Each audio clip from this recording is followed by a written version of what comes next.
오늘 우리가 시편 4편 말씀을 함께 묵상하려고 합니다.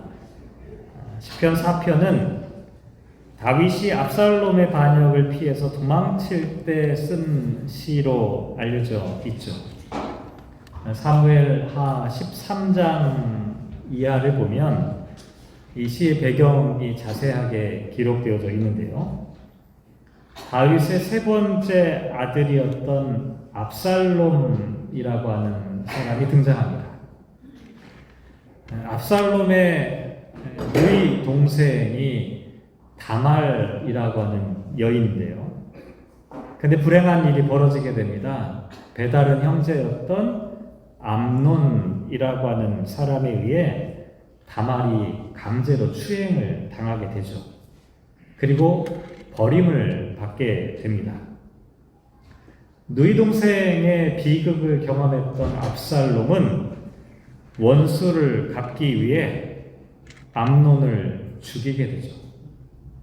왕자를 죽였으니 어떻게 되겠습니까? 도망쳐야 하겠죠. 멀리 망명을 떠나게 됩니다. 그러다가 시간이 흘러서 압살롬은 다시 다윗과 화해를 하고 왕궁으로 돌아오게 되었죠. 하지만 그것도 멀리 가지 못했습니다. 압살롬은 기회를 보다가 반역을 일으키게 되죠. 반역이 거의 성공했습니다. 다윗은 급작스럽게 왕궁을 버리고 도망치는 신세가 되었죠. 참 비극적인 일입니다. 아들에 의해, 자식에 의해 반역을 당하고 도망치는 이 비극적인 상황, 아마도 다윗의 인생 가운데 가장 고통스러웠던, 마음 아팠던 때가 이때가 아니었을까 생각해 보게 되는데요. 만약 저와 여러분이 이런 상황에서 어떤 시를 쓰거나 글을 쓰거나 아니면 하나님께 기도를 드리게 되었다면 여러분은 어떤 기도를 하셨겠습니까? 저도 한번 생각해 봤습니다. 제가 만약 이런 상황에 기도하게 되었더라면 저는 하나님을 원망했을 것 같습니다. 아니, 기도조차도 나오지 않았을 것 같습니다. 절망과 분노에 휩싸여서 무척 힘든 시간을 보냈겠죠.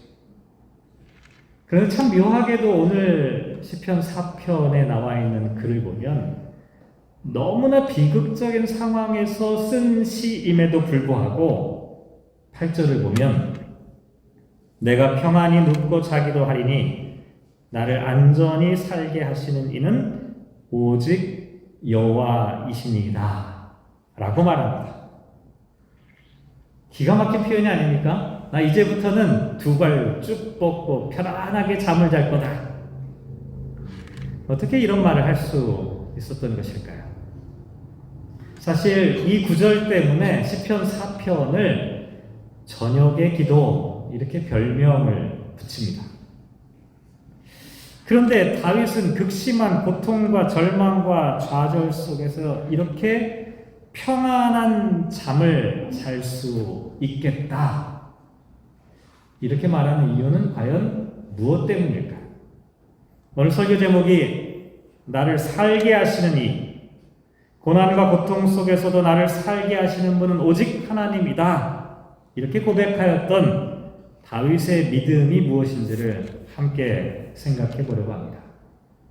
먼저 1절 말씀을 보면 이렇게 시작합니다.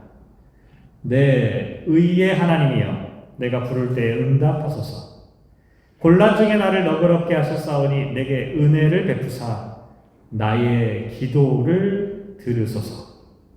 다윗은 첫머리에 하나님을 부를 때 의의 하나님. 왜 그럴까요? 지금 다윗에게 가장 절실하게 필요한 것이 정의로우신 판결, 하나님의 정의로우신 판결이었기 때문입니다. 억울하다는 것이죠. 사실 우리가 기도를 드릴 때 가장 핵심적인 주제가 하나님을 부르는 호칭 가운데 이미 등장합니다. 전쟁이 일어났을 때는 평화의 하나님을 찾게 되고요. 억울한 일을 당했을 때는 위로의 하나님을 부르짖게 됩니다. 질병에 걸려서 신음하는 사람들은 치유하시는 여호와 라파의 하나님을 찾게 됩니다. 마찬가지로 다윗은 하나님의 정의로운 판단을 요청하고 있습니다.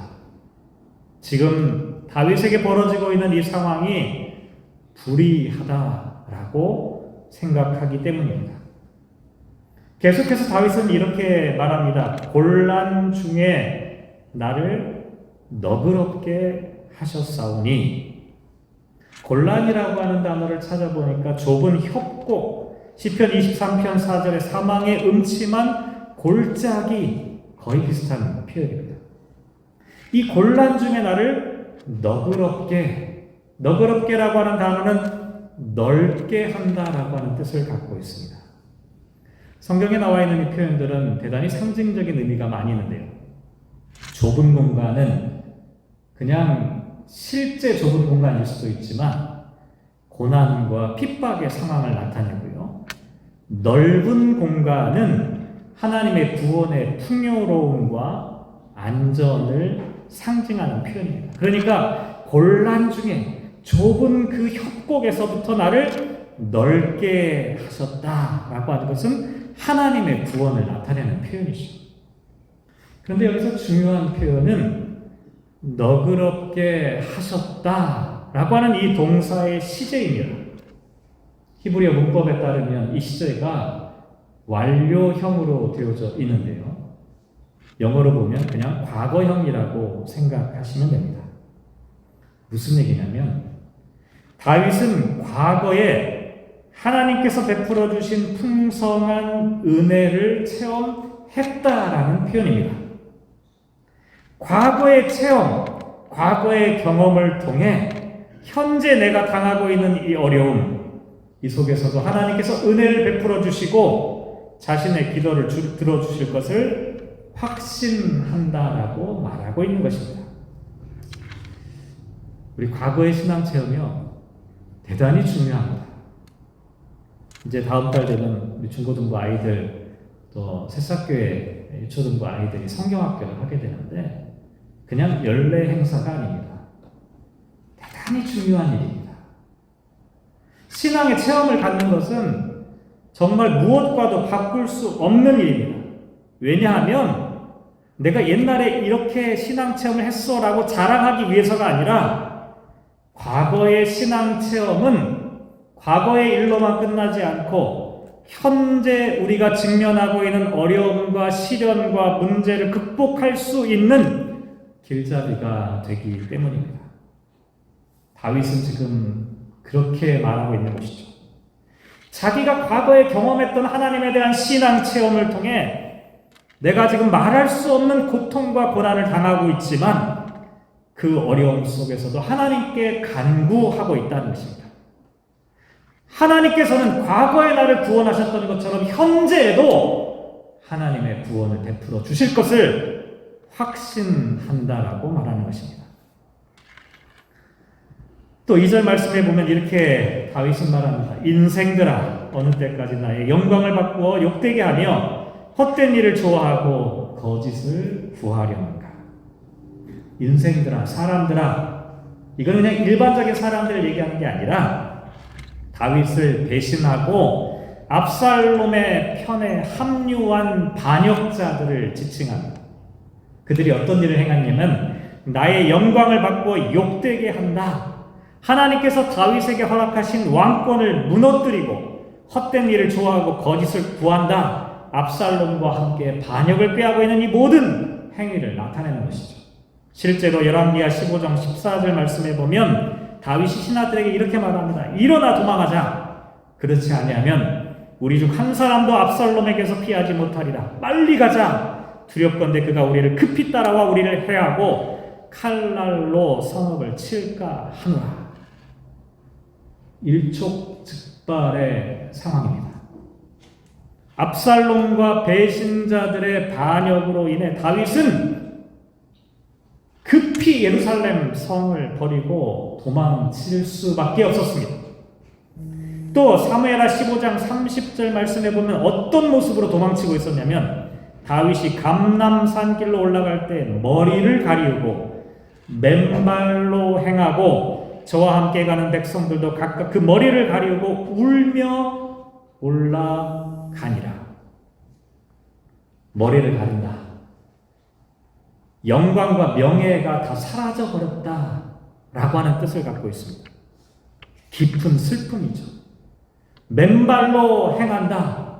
얼마나 급하면 맨발로 가겠어요. 이것도 역시 수치스러운 모습을 나타냅니다. 왕의 권위와 명예와 영광이 다 사라져버리고 반역자들의 공격으로 수치와 모욕을 받고 있다는 것을 나타냅니다. 힘들고 고통스러운 시간을 보내고 있었죠. 이때 다윗은 뭐라고 말합니까? 3절에 보면 여호와께서 자기를 위하여 경건한 자를 택하신 줄 너희가 알지어다.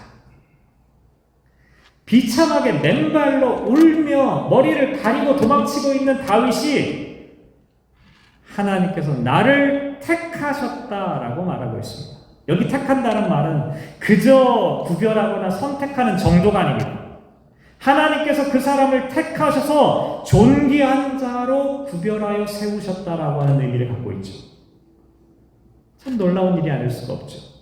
말할 수 없는 극심한 고난에도 불구하고 여전히 하나님께 찬양과 감사를 드릴 수 있었던 이유는 다윗에게는 신앙의 영적인 체험이 있었기 때문이고, 또한 하나님께서 이런 상황에서도 불구하고 나를 택하셨다, 나를 존귀하게 구별하셨다라고 하는 믿음과 확신이 다윗에게 있었다는 것이죠. 사랑하는 성도 여러분, 우리가 인생을 살아가다 보면 순탄할 때도 물론 있지만 굽이굽이 어려움과 고난을 당하게 될 때도 있습니다. 수많은 시련과 어려움이 우리 앞에 놓여 있을 때가 있다는 말이죠. 그러한 순간순간이 닥쳐올 때 우리가 잊지 말아야 하는 것은 하나님께서 우리를 택하셨다라고 하는 사실입니다. 하나님께서 저와 여러분을 존귀한 하나님의 백성으로 택하시고 은혜를 베풀어 주신다라고 하는 이 사실입니다. 우리가 곤란 가운데 있더라도 하나님께서 저와 여러분의 길을 넓혀 주신다, 너그럽게 하시는 하나님이라고 하는 사실을 기억해야 한다는 것입니다. 이렇게 1절부터 3절까지는 주로 과거의 신앙 체험을 근거로 하는 이야기입니다.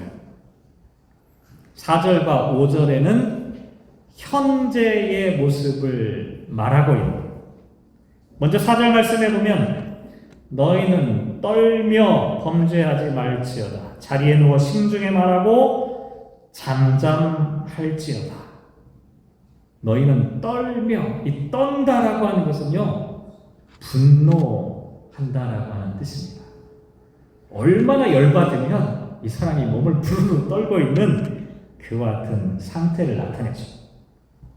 압살롬의 반역으로 도망치고 있던 다윗은 너무너무 분노가 일어났습니다. 화가 나는 거예요.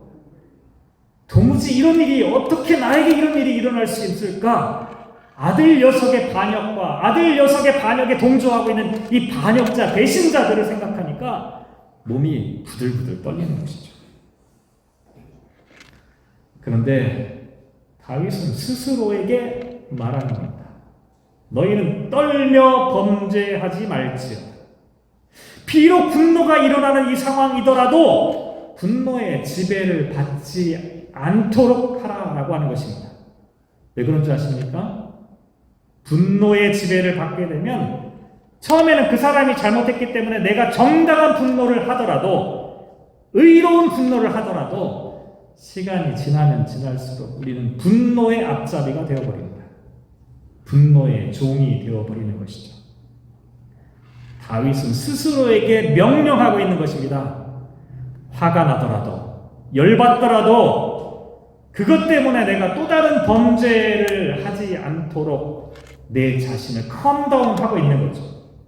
나 혼자 생각하고 다른 사람들에게 화를 전가시키지 말아야겠다. 그래서 누워 심중에 말하고 잠잠할지어다 라고 말하는 것입니다. 분노는 쉽게 전염됩니다. 다른 사람에게 강력하게 영향을 끼칠 수밖에 없습니다. 나 혼자만의 분노가 아니라 다른 사람에게까지 분노가 영향력을 미치게 되고 다른 사람의 분노가 나에게도 영향을 끼치게 된다는 것이죠. 결국 이와 같은 분노는 죄로 이어질 수밖에 없다는 것이죠. 그러니 이 분노를 잠재워야 합니다. 잠잠하라라고 스스로에게 명령하고 있는 것이죠. 다윗은 깨달았습니다. 이 고난과 어려움의 순간에 가장 조심하고 피해야 할 것은 내가 분노에 사로잡히지 않아야 한다는 사실이었습니다. 그런데 여기서 그치지 않습니다. 오히려 적극적으로 해야 할 것에 대해서도 생각하고 있는데요. 5절을 보면 의의 제사를 드리고 여호와를 의지하라 라고 말합니다. 사실 화를 내지 않고 참는 것은 사람마다 편차가 있습니다.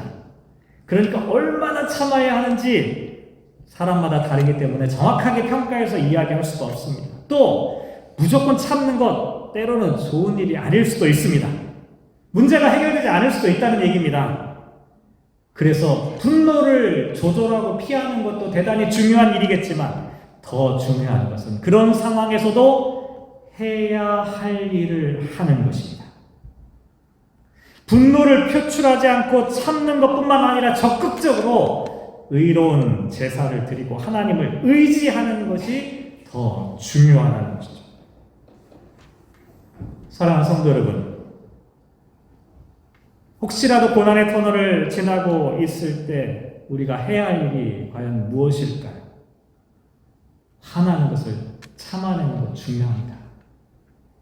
그런데 그것보다 더 중요한 것은 온전한 예배, 하나님과의 바른 관계를 지속적으로 유지하는 것. 그게 현재 우리가 해야 할 일입니다. 이렇게 1절부터 3절까지는 과거의 이야기, 4절과 5절은 현재 이야기, 6절부터 8절까지 나와 있는 이야기는 미래와 관련된 이야기로 시작되고 있습니다. 6절을 보면 이런 이야기로 기록하고 있는데요. 여러 사람의 말이 우리에게 선을 보일 자 누구뇨? 여러 사람의 말이라는 게 과연 무엇일까요? 사람들이 수군거리는 이야기입니다. 주위에 있는 사람들이 이렇게 수군거리기 시작했습니다. 야, 다윗이 정말 하나님을 믿는 사람 맞아? 야, 정말 다윗이 믿었던 하나님이 살아계신 하나님 맞아? 다윗이 정말 하나님의 의로운 종이라면 어떻게 이런 결과가 벌어질 수가 있을까? 사람들이 수군거리기 시작했죠. 실제로 있었던 일이었습니다. 사무엘하 16장 5절과 6절 말씀에 보면 시므이라고 하는 사람의 이름이 등장하는데요. 시므이라는 사람이 어떻게 했냐면 그가 나오면서 계속하여 저주하고 또 다윗과 다윗 왕의 모든 신하들을 향하여 돌을 던지니 그때 모든 백성과 용사들은 다 왕의 좌우에 있었더라 라고 말합니다. 왕이 권세를 갖고 있을 때는 감히 왕에게 어떻게 저주를 퍼부을 수 있겠습니까? 근데 지금 힘이 없어요. 아무런 일도 할 수 없다고 생각하니까 사람들이 나타나서 다윗을 향해 저주를 하고 있는 겁니다. 돌을 들어서 다윗과 신하들을 향해 돌을 던지고 있는 것이죠. 엄청난 모욕과 무시입니다. 이와 같은 비난과 모욕을 받았음에도 불구하고 다윗은 뭐라고 말하냐면 여호와여 주의 얼굴을 들어 우리에게 비춰 주십시오. 다윗은 다른 얘기 안 했습니다. 저 사람들을 심판해 주십시오. 시므이를 하나님 저주해 주십시오. 이렇지 않았습니다. 그저 하나님의 얼굴을 좀 비춰 주십시오. 하나님의 얼굴만 비춰주시면 모든 문제가 해결될 것으로 믿었던 것입니다. 민수기 6장 24절부터 26절까지 보면 제사장의 축복 기도가 등장하죠. 여호와는 내게 복을 주시고 너를 지키시기를 원하며 여호와는 그 얼굴로 내게 비추사 은혜를 베푸시기를 원하며 여호와는 그 얼굴을 내게로 향하여 드사 평강 주시기를 원하노라. 하나님의 축복이 뭡니까? 얼굴을 비춰주시는 겁니다. 하나님의 얼굴이 비춰지기만 하면 하나님의 복이, 하나님의 은혜가, 하나님의 사랑이, 하나님의 구원이 임하게 될 것을 약속하는 것이죠. 다윗도 마찬가지입니다.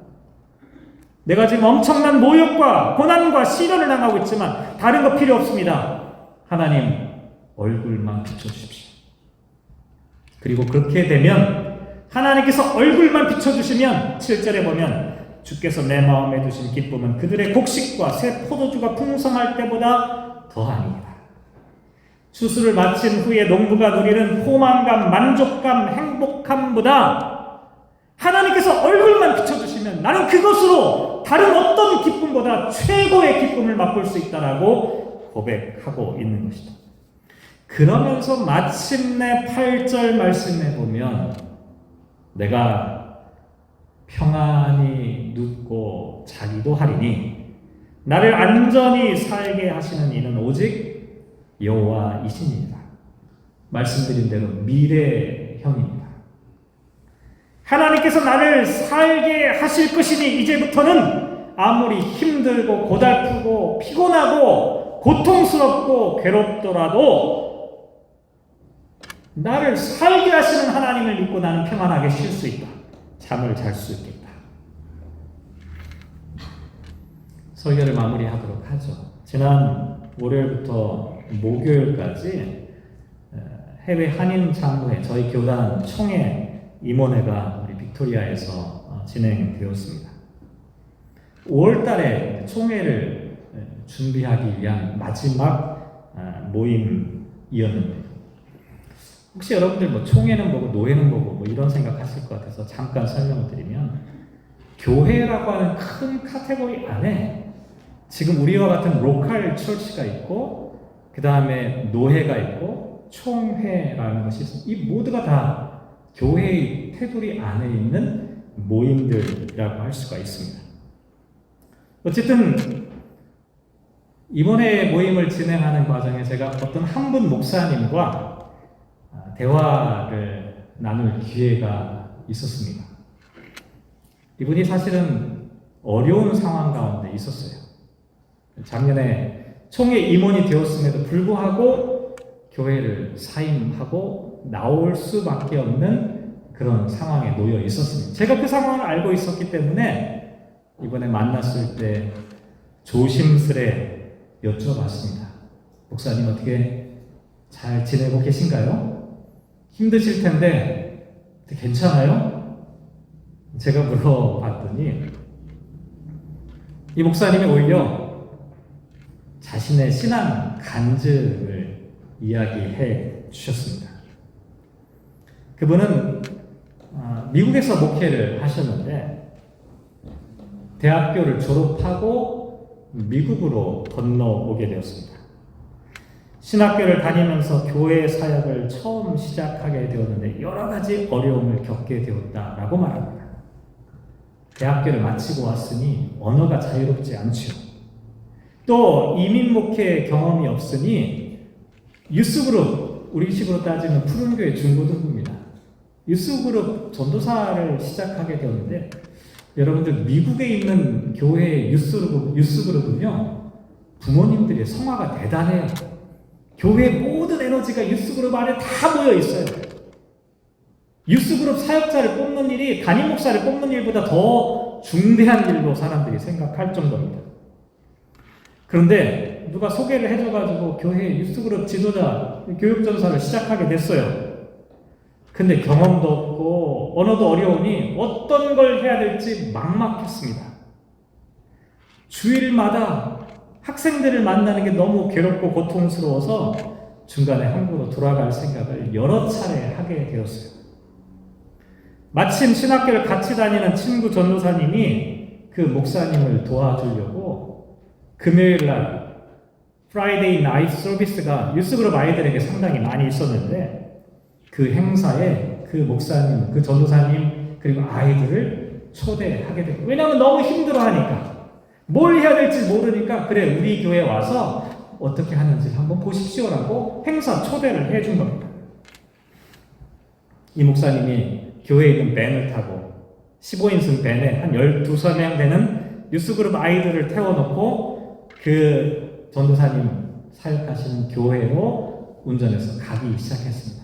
거리가 상당히 떨어져 있는 거리였어요. 하이웨이를 타고 한참을 달려가게 되었는데 뒤에 앉아있는 녀석들 가운데 한 녀석이 전도사님 배고파요. 뭐 먹고 가요. 아우성을 치기 시작했습니다.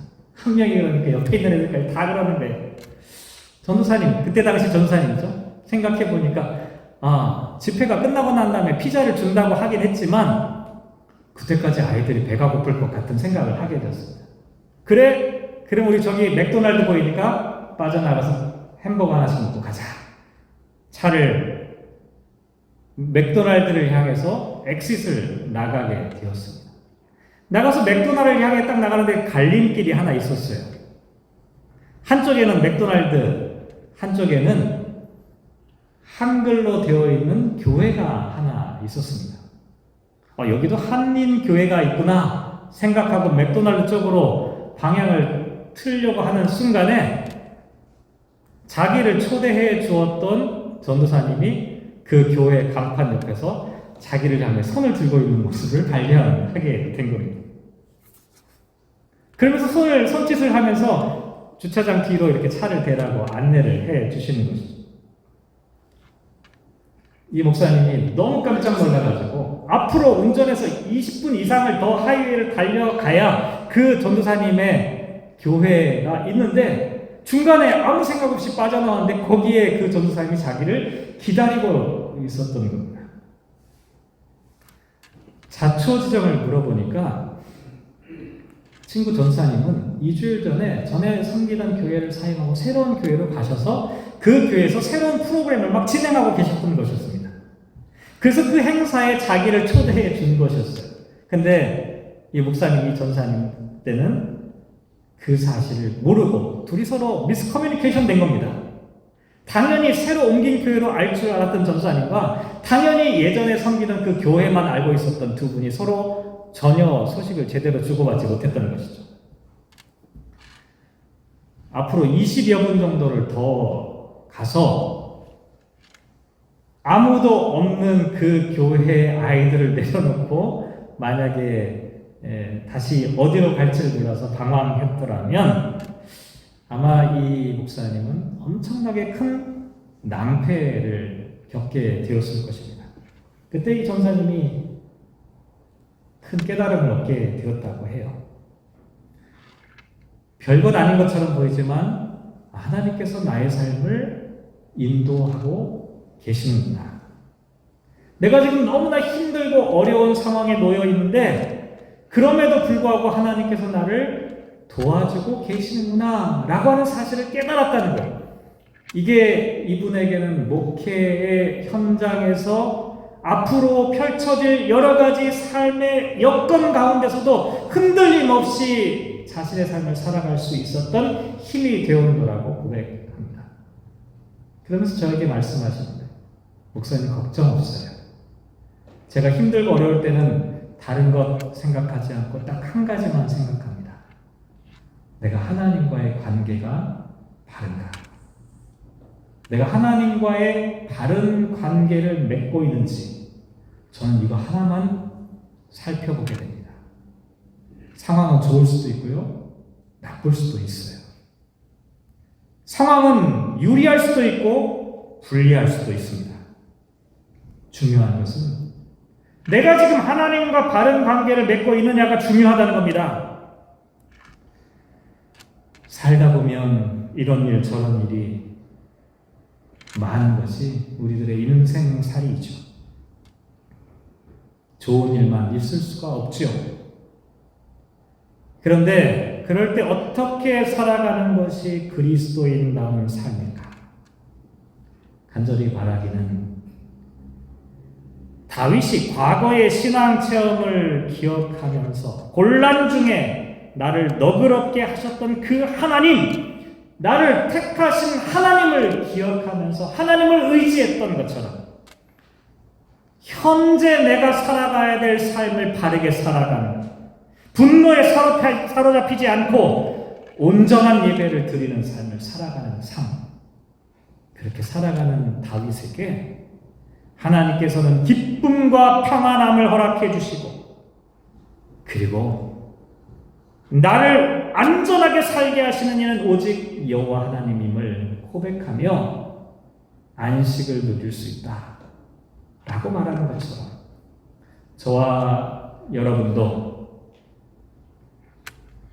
하나님께서 인도하시는 믿음의 여정을 잘 살아가시기를 주님의 이름으로 축복합니다. 기도하겠습니다.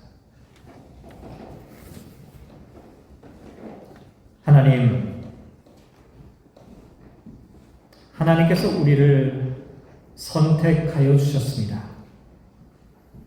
하나님께서 우리를 곤란한 지경에서 구출하여 주셨습니다.